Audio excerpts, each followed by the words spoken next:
Assalamualaikum warahmatullahi wabarakatuh. Perkenalkan, saya Ibnu Nasoro Aulia, mahasiswa dari Politeknik Biksi Input Serang, Prodi D3 Akuntansi. Pada video kali ini, saya akan menyampaikan review atau tinjauan ulang terkait mata kuliah analisis laporan keuangan yang telah saya pelajari selama 1 semester ini bersama Bapak Angga Nugraha.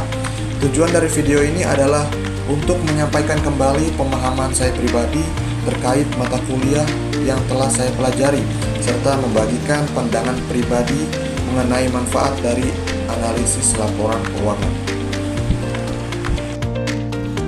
Baik, di sini ada definisi. Analisis laporan keuangan adalah proses untuk mengevaluasi laporan keuangan seperti neraca, laporan laba rugi, arus kas, dan laporan perubahan ekuitas.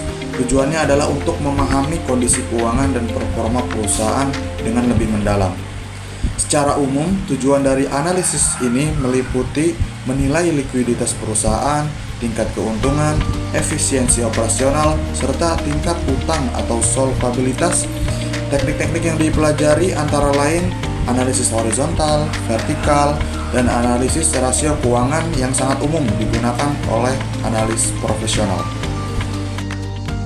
Selanjutnya di sini ada rasio-rasio utama. Yang pertama ada rasio likuiditas.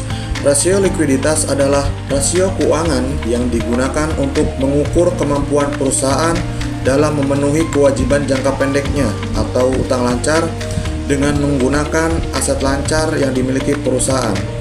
Rasio likuiditas diantaranya ada current ratio, quick ratio, dan cash ratio. Kemudian yang kedua di sini ada rasio solvabilitas.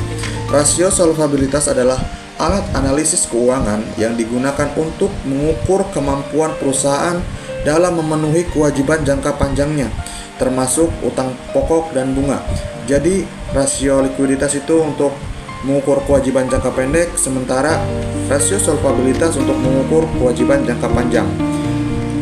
Rasio solvabilitas diantaranya ada debt to equity ratio, kemudian debt to asset ratio, kemudian ada time interest earned ratio, equity ratio, dan yang terakhir ada long term debt to equity ratio. Kemudian yang ketiga itu ada rasio profitabilitas. Rasio profitabilitas adalah rasio keuangan yang digunakan untuk mengukur kemampuan perusahaan dalam menghasilkan laba atau keuntungan. Rasio profitabilitas diantaranya ada gross profit margin, operating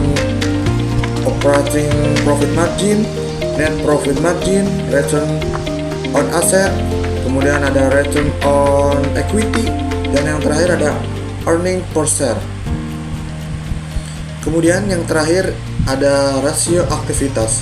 Rasio aktivitas adalah rasio keuangan yang digunakan untuk mengukur sejauh mana perusahaan mampu mengelola aset dan kewajibannya secara efisien dalam mendukung operasional bisnis. Rasio ini menunjukkan kecepatan dan efektivitas perusahaan dalam memanfaatkan sumber dayanya, seperti persediaan, piutang, aset tetap, dan modal kerja. Rasio aktivitas diantaranya ada inventory turnover ratio, receivable turnover ratio, total asset turnover ratio, fixed asset turnover ratio, kemudian yang terakhir ada working capital turnover ratio. Baik, jadi materi yang paling menarik bagi saya adalah analisis rasio keuangan. Karena apa? Karena sangat relevan untuk pengambilan keputusan bisnis dan investasi. Saya mendapatkan pemahaman baru bahwa laporan keuangan menyimpan banyak informasi penting yang tidak langsung terlihat di permukaan.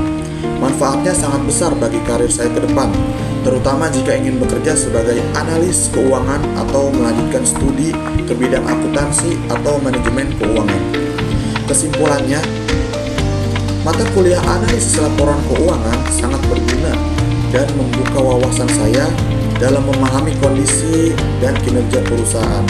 Terima kasih kepada Bapak Angga Nugraha yang telah mengajarkan dan membimbing kami selama perkuliahan. Semoga materinya dapat bermanfaat bagi diri saya pribadi. Sekian video dari saya. Wassalamualaikum warahmatullahi wabarakatuh.